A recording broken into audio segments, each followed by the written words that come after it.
Depuis mars, les États-Unis écrasent la milice Houthi du Yémen avec des frappes aériennes dévastatrices qui ont envoyé beaucoup de personnes du groupe se cacher. La situation risque de s'aggraver considérablement, car les frappes aériennes américaines pourraient déclencher une guerre terrestre susceptible de détruire définitivement le groupe militant.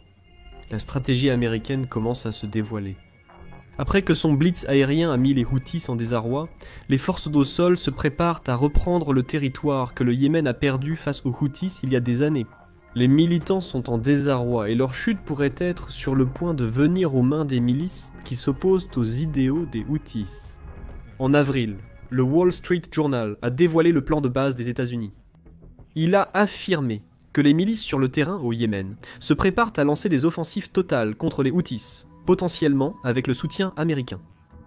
De telles offensives sont rendues possibles parce que les États-Unis bombardent les Houthis avec des frappes aériennes depuis le 15 mars. Ces frappes ont été dévastatrices. Selon le ministère de la Santé du Yémen, qui est contrôlé par les Houthis, l'assaut aérien américain a entraîné la mort d'au moins 123 personnes, avec 247 autres blessés.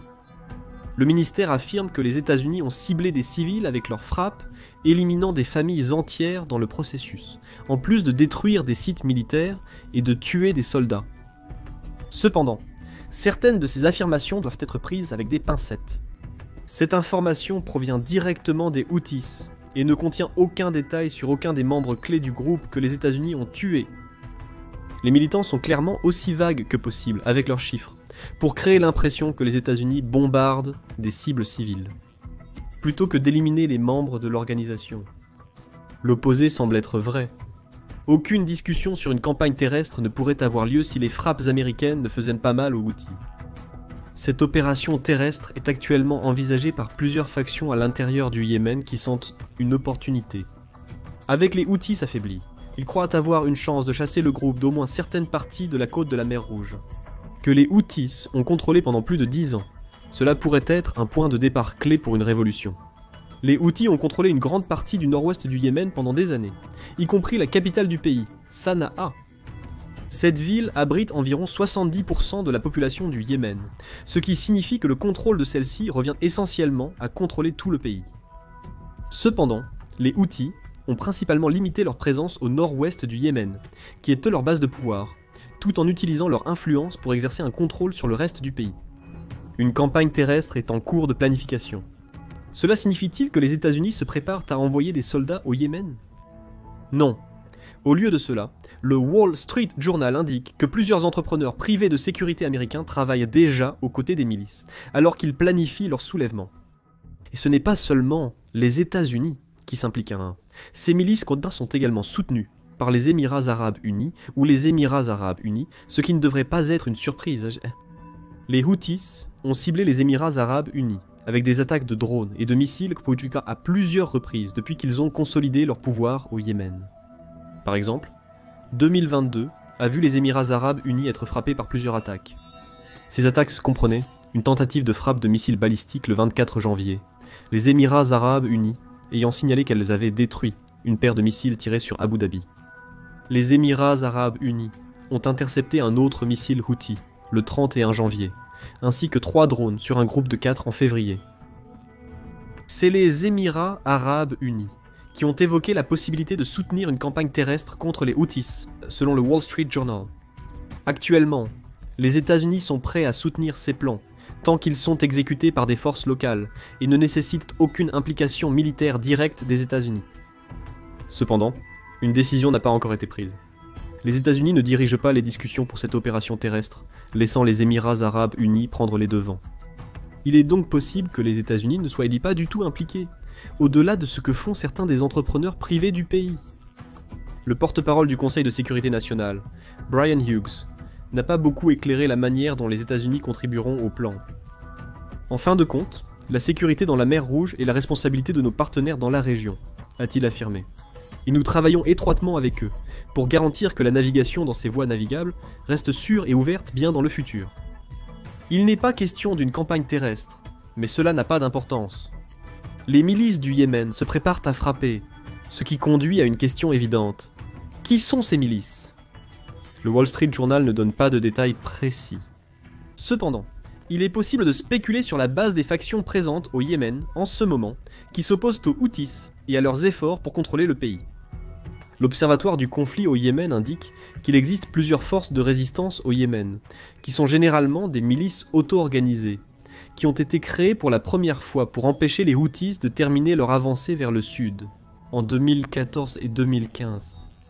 Ces milices ont réussi à maintenir les Houthis dans le nord-ouest du Yémen, avec la résistance du sud et la résistance populaire étant parmi les plus importants de ces groupes.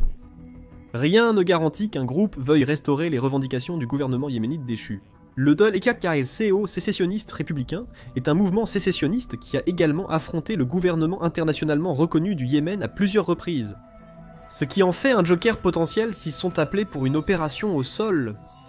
Bien qu'ils combattront contre les Houthis, il semble probable que le sécessionniste républicain voudrait installer ses propres personnes dans le gouvernement du pays. Si elle est victorieuse, la République est une perspective encore plus compliquée. Le Dol-e-CO affirme que la milice englobe un éventail plus large et plus diversifié d'acteurs, y compris des groupes tribaux, des organisations politiques telles que le Parti islamiste de l'islam, des sectes religieuses et la société civile. En d'autres termes, c'est une milice hétéroclite, qui est suffisamment grande pour opérer dans tout le Yémen. Mais elle a tellement d'influence dans son sein, que ses membres peuvent être divisés sur tout sauf une chose, la nécessité d'éradiquer les Houthis. On ne sait pas combien de membres de ces groupes sont actifs cependant. Le Qabla-i-CO affirme qu'ils ont causé beaucoup de problèmes aux Houthis et au gouvernement déchu du Yémen ces dernières années. Entre le 2 avril 2022 et le 4 avril 2025, ces deux groupes ont participé à une bataille, provoqué 9 instances de violence à distance ou d'explosion et déclenché 26 émeutes contre les Houthis. Ils ne sont pas non plus au-dessus de la violence contre les civils qui soutiennent les Houthis, avec 35 instances de tels événements ayant eu lieu au cours des 3 dernières années. Il y a aussi d'autres groupes.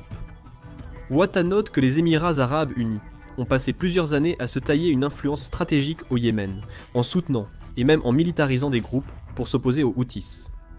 Tout comme avec sécessionnistes républicains et partis républicains, cette militarisation n'est pas nécessairement en soutien au gouvernement yéménite déchu. Par exemple, les Émirats arabes unis ont soutenu le mouvement salafiste au Yémen pendant plusieurs années. Autrefois, les salafistes formaient un groupe pacifique de prédicateurs. Ils n'avaient pas de branche militante jusqu'à l'insurrection Houthi et les tentatives conjointes des Émirats arabes unis et de l'Arabie saoudite pour éloigner les Houthis de leurs frontières. Désormais connu sous le nom de brigade salafiste, le groupe est devenu une force armée qui, selon Ouattara, en fait un acteur clé dans le paysage interne complexe du Yémen. Ce sont ces types de groupes qui étaient censés aider le Yémen à former une armée nationale légitime pour lutter contre les Houthis. Cependant, l'assassinat du major général Saïf al-Yafaï en février 2017 a mis fin à ces plans. Depuis lors, Ouattara affirme que les factions militantes du Yémen se sont enchevêtrées, préparant le terrain pour que les Émirats arabes unis imposent de leur vision sur leur direction et leurs actions. Cet enchevêtrement a entraîné une augmentation de la force de milice, comme les salafistes et les brigades géantes, grâce à un recrutement massif. Presque tout le monde voulait combattre la milice Houthi, dont le recrutement a été ouvert à grande échelle, dit le journaliste Wadata. De nombreux bataillons ont rejoint ce mouvement, s'intégrant dans ce qui est devenu connu sous le nom de Brigade résistante de Tiama et les brigades militaires d'élite, tous deux préparés par les Émirats arabes unis. Similaire à ce qu'il a fait à Aden Chaboua et Hadramaut, pourquoi tout cela est-il important ? Cela montre qu'il n'y a pas une seule milice qui va mener une guerre terrestre contre les Houthis. Les groupes sont dispersés dans tout le pays, la tâche clé étant de les unir derrière la cause de l'élimination des militants qui infestent actuellement la capitale du Yémen.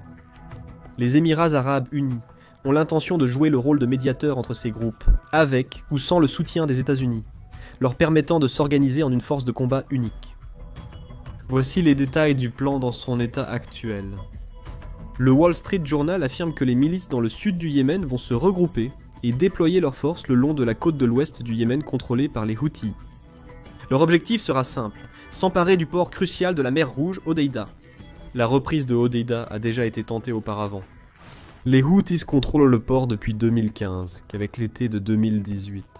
Voyant la coalition arabe, qui comprenait les Émirats arabes unis et l'Arabie saoudite, tenter de briser le contrôle du groupe.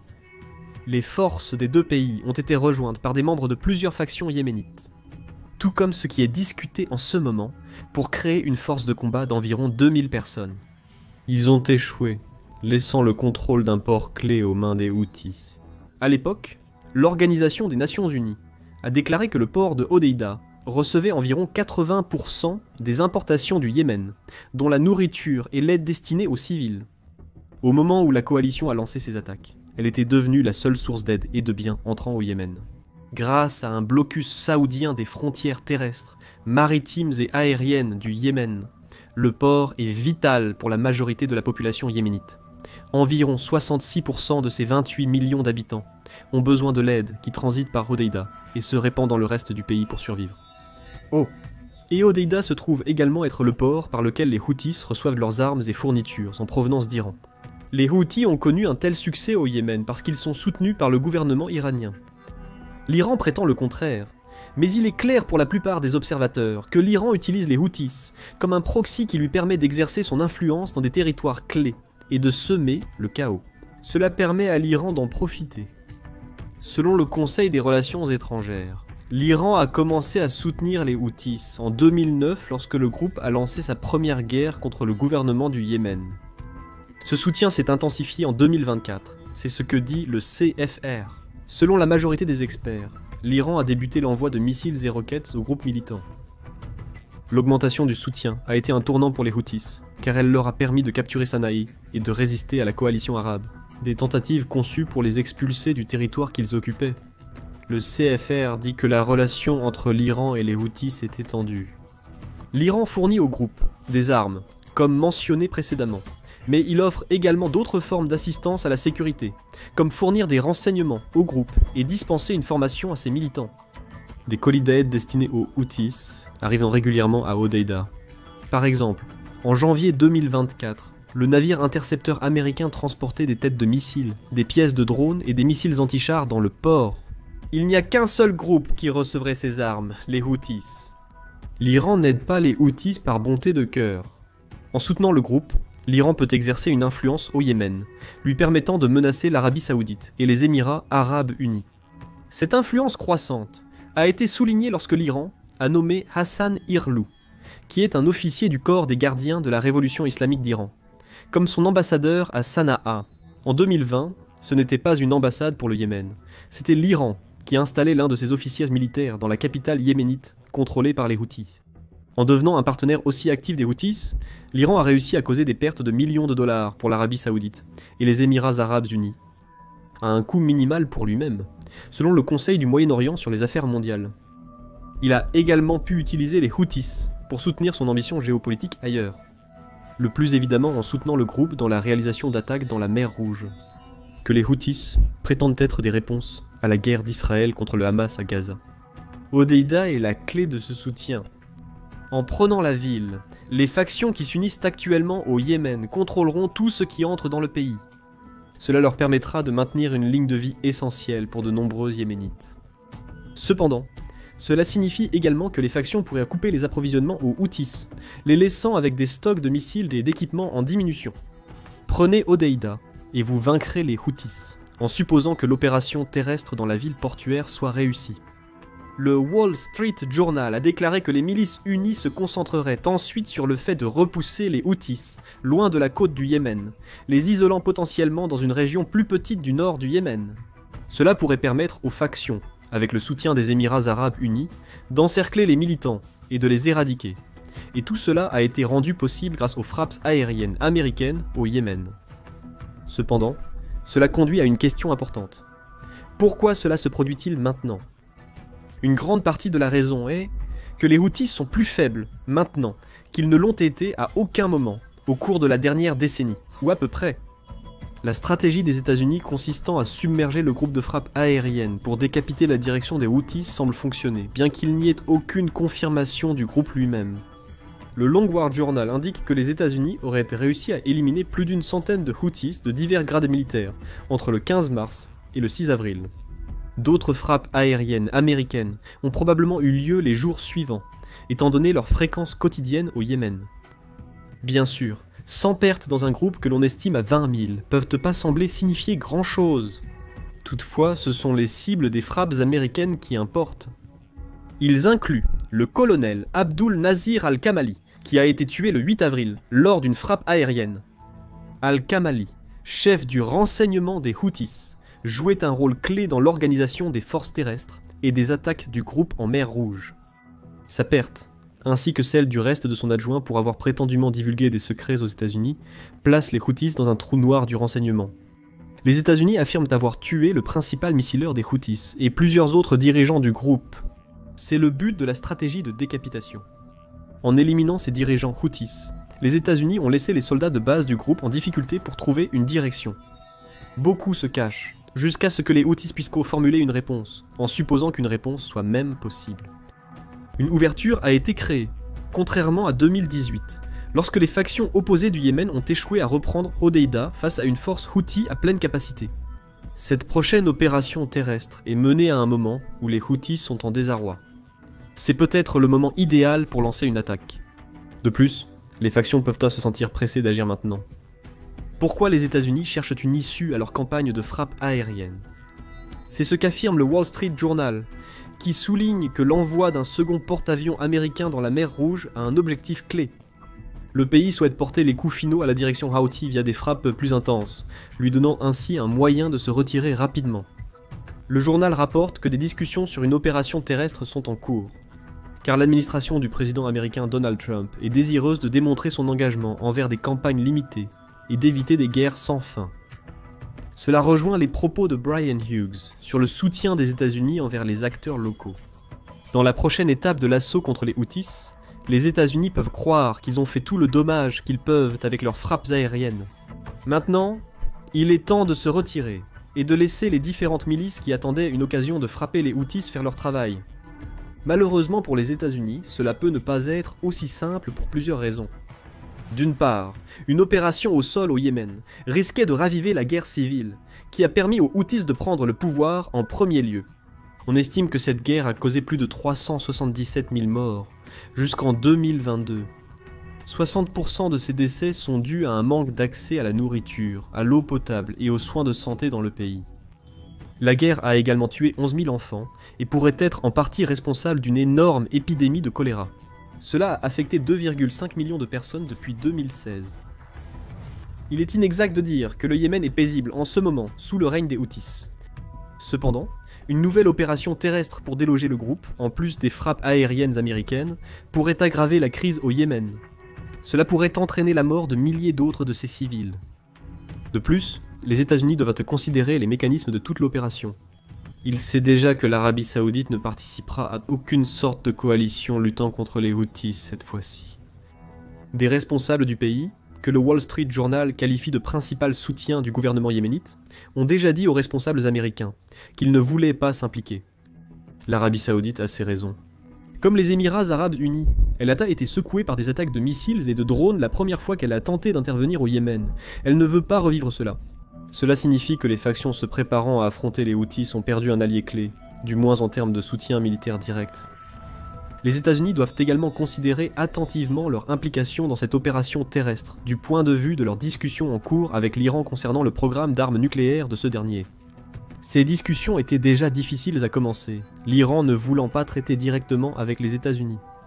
Au lieu de cela, Oman a servi de médiateur pour le premier tour des pourparlers indirects, le second tour devant avoir lieu en Italie le 19 avril. Étant donné les liens de l'Iran avec les Houthis, les États-Unis pourraient craindre de déstabiliser ces discussions à un moment crucial. Il poursuivra ses frappes aériennes pour l'instant, déjà en cours, et les États-Unis pourraient tenter de les utiliser comme levier, ainsi que la preuve qu'il suivra ses menaces de bombarder l'Iran également.